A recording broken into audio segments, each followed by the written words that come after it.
Welcome to season 2, the latest word of Black news. I am your host, Brittany Jones. So good to be back here with you for episode 3. It's been a busy one, folks. We are 9 weeks into President Donald Trump's return to power. The administration's war on DEI has taken shape in the form of massive job cuts and the slow erasure of Black contributions to U.S. history.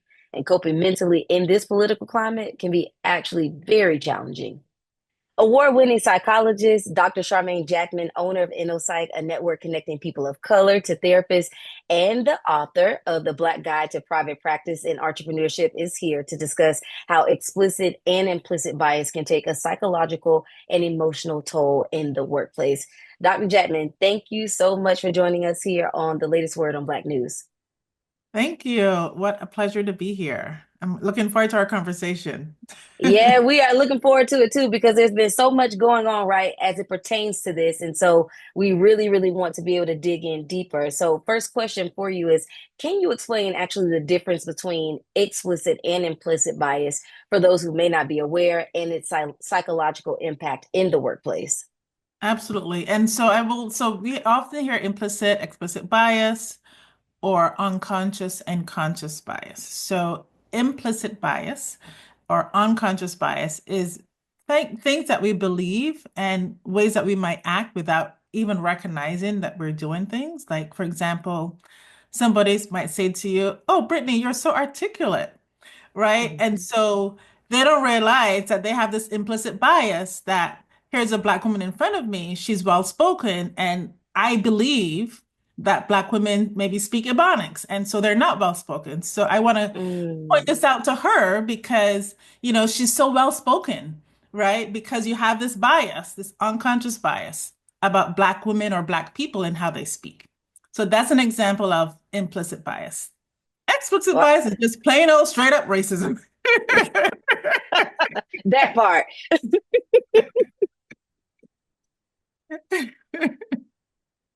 No, seriously, I think there are a lot of people who kind of don't really think about what that really means and how it pertains, especially like right now when we talk about the different things that are being thrown around during this Trump administration. There's been a lot of that happening. And Right. so when we look at just the overall impact this has on each and every one of us, no matter if we're working in a workplace with other employees or it could be our leadership teams, right? So how does actually increased scrutiny of diversity initiatives affect the psychological safety of employees directly affected? Absolutely. And, I was joking a little bit, but yeah, explicit Yeah, bias is really where we maybe have stereotypes or, we believe, there's so many things that we believe about Black people or different people of color. So, and then we act in that way, or we develop policies or we vote on policies and practice that are consistent with those beliefs. So it's straight up bias, right? That we may have inherited through our family generation or through our experiences. right. So that, just to play that, but straight up. Yeah, In it's a terms straight up. This is what we do on the latest word. of, We keep it real. keep it Okay. real. So what does that look like in the workplace? I think that, there are these different levels. So we often think about prejudice, discrimination, could be interpersonal. So, maybe you and I, there are things that we may enact or with each other, based on stereotypes that we have or biases that we hold. And then there's also like systemic. So there might be policies within the organization that uphold a white supremacy lens. And then we see that also exhibited in our wider society, right? So policies like redlining, where Black people or certain neighborhoods are deemed high risk, so there are higher rates of interest and things like that. So all of those things kind of enact. How it shows up in the workplace, and I actually just finished a workshop talking about workplace well-being and talking about inclusion and what does that look like. I think for a lot of people that experience microaggressions, Yep. and so we say those microaggressions are not so micro, they may be macro, actually really explicit and really impactful. I think some of the places in team meetings and conferences and conference rooms tend to be where those microaggressions may get enacted. And what adds to the stress around that, what adds to the mental health impact, is that oftentimes people may see things happen, but they don't say anything. So they stay silent. So then you're left to deal with, wow, this was a very biased, racist thing that somebody just said. Everybody heard, and no one said anything, right? So then you may start to feel alone in this. You may start to be very hypervigilant, maybe wondering who can I trust in this workplace. You may start to pull away, right? And just kind of focus on your job, but it can really create a sense of insecurity. At its worst place, you might develop some anxiety around that. You might become depressed. I was in situations where I would make suggestions or give ideas. It would be totally ignored. And then Mm. a male would say the same thing and but oh my God, and so like you just feel invalidated, invisible sometimes in those settings, and that can really take an emotional toll. Do you think that in this current time right now that people are feeling more emboldened, like they feel like they can say more than they would have even in the past in the workplace? I think it depends on what type of workplace you're in. I think there are probably definitely certain places where there's a culture of politeness, so people who know better may not say anything to your face.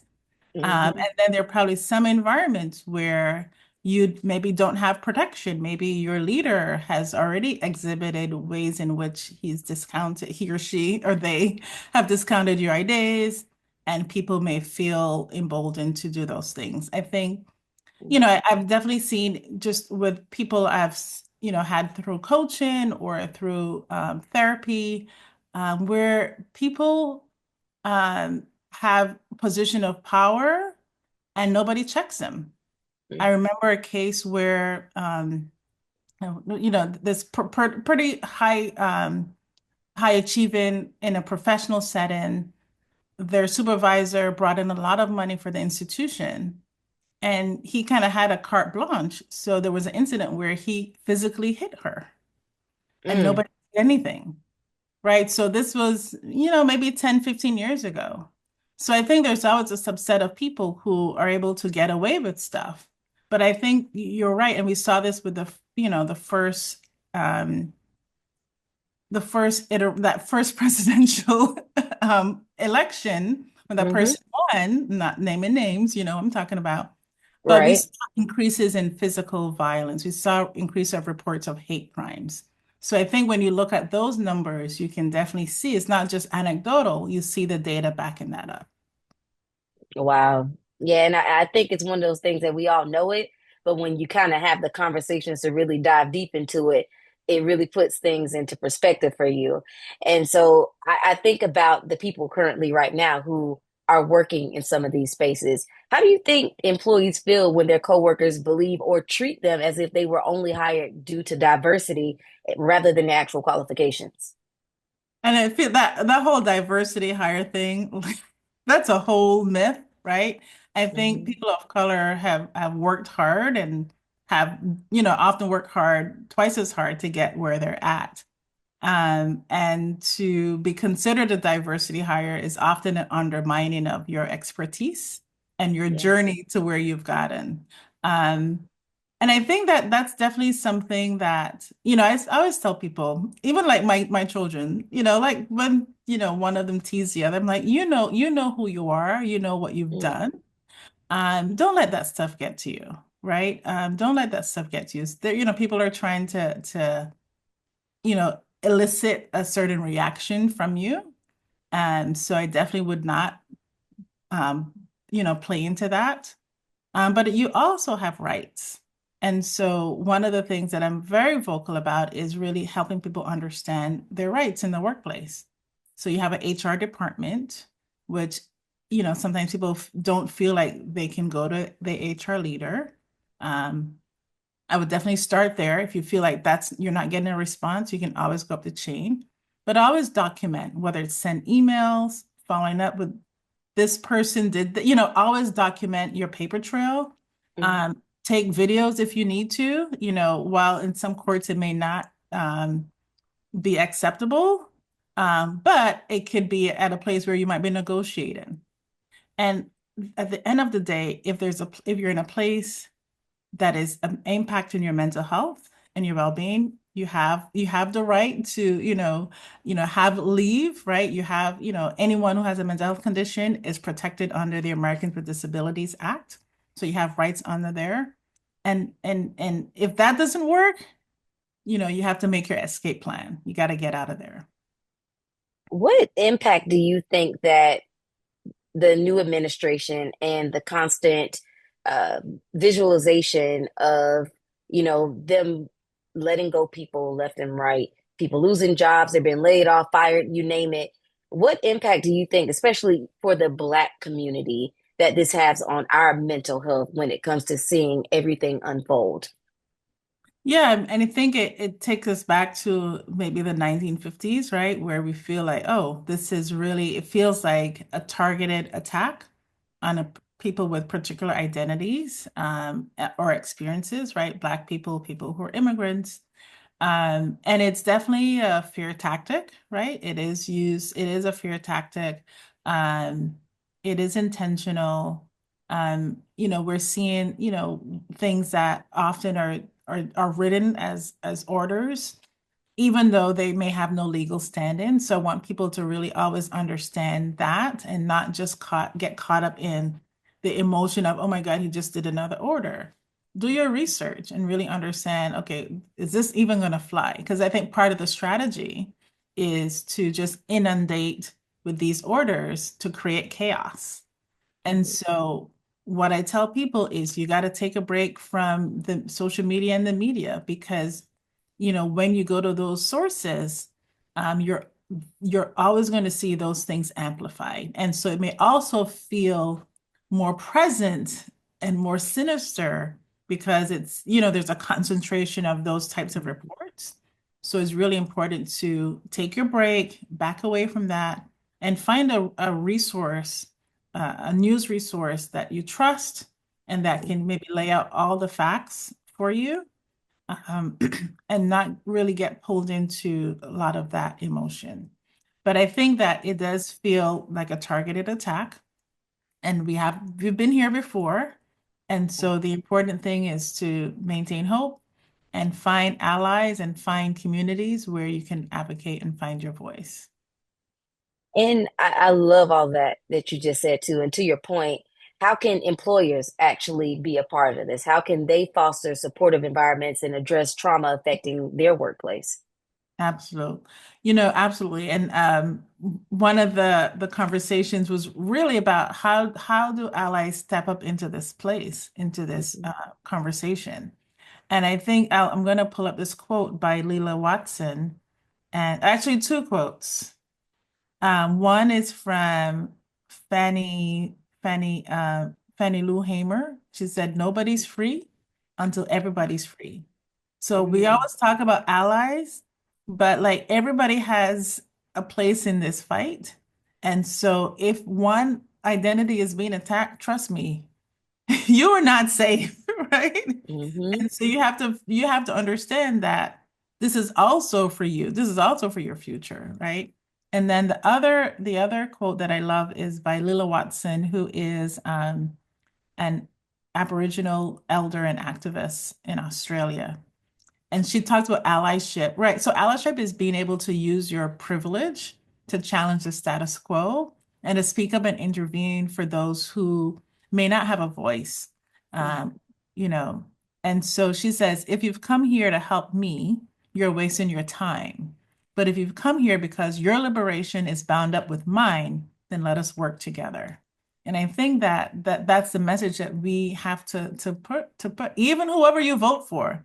You're seeing what's happening now. Like, we have to really work together for the sake of all our humanity, all our futures, in my opinion. Yeah, that's good. And in your new book, we must bring that up because I'm so Yeah. excited about the all of the things that you put into this one space. It talks about the mental shift, and for those who decide to get out of the workplace and create their own. you talk about the 7 steps of resilience and why that's so important too. That involves having the right mindset and all of these things to prepare yourself to do this type of work. Do you want to touch on that for a second? Absolutely. So my book is The Black Therapist Guide to Private Practice and Entrepreneurship. And I wanted to really speak to therapists specifically, one, because I'm a mental health professional, but also I know that therapists, the way that we've been trained, we don't think about our financial empowerment. We don't think about ourselves as entrepreneurs. And so I really wanted to document for my own journey how I could do this. And I think that there's so many ways that therapists can be entrepreneurs. And I really wanted to outline a roadmap for that. I think to your point, you said, a lot of times people, when they're laid off or furloughed, have actually gone into entrepreneurship. That's how a lot of people start. And I think that it kind of offers an opportunity. It's a way of saying, you know what, I'm not going to let this situation like break me down. I'm going to fight back. And so like sometimes starting your own and some great businesses have come out of these types of situations. So if someone is facing unemployment right now, they're looking, definitely encourage you to think about how, if there's an idea that you've wanted to kind of think about as a business, something that you're really good at that could be a service for someone, Absolutely. really Mhm. think about how that might help you launch into this entrepreneurship space. And then you asked me about the 7 aspects of well-being. I think that to add to that, I love being an entrepreneur. This is my 5th year being a full-time entrepreneur. Let me tell you, I have learned so much about myself. Haven't we all? Some things I'm like, I didn't need to know that. Come on. But one of the things that I've learned about this journey is that you have to take care of yourself. It can pull you a lot. It can, you can be so excited about your venture that you just put everything in it, your energy, your time, your talent, all of it. But it's so important to have that balance to really also make sure that you're moving, that you're getting up and walking. Last night I was working on a project and I realized I was in the same spot in a very awkward sitting position for like 4 hours. And today I could feel like, I'm like, oh my God, my hips are paying for it, right? And so just all these things are sometimes you get so into it, right? You don't want to move, you don't want to lose that flow. But finding that space, getting good rest, what you feed your body, what you're reading, and also just creating that mental space for yourself, taking a break. So I think those are really important aspects of this entrepreneurship journey, particularly if you plan to be in it for the long haul. Yeah, I think so. And I think that's really good advice to wrap this up so people know that there are other alternatives if they find themselves in these spaces where they're getting met with those microaggressions and all these different things that come with being in the full-time workspace. Not saying quit your jobs, everybody, but we're also offering alternatives to what could be something else that you could do as well. So, Dr. Yeah, Jackman, just start as a side hustle, right? Yeah, so find your way. yes, absolutely. So, Dr. Jackman, thank you for your time. We're excited. Congrats to you on your new book. And thank you for just weighing in on this because a lot of people have to know how to get their mental health in check when they're experiencing what we're all experiencing at this time. So, we appreciate it. Thank you. Many thanks to Dr. Charmain Jackman for her insight and a word of wisdom for you. If you want to prioritize your mental well being, you can find a therapist of color on Dr. Jackman's website, InnoPsych.com, that you see right there on your screen. Thank you so much for joining the latest word on Black News. I'm your host, Brittany Jones. And until next time, take care.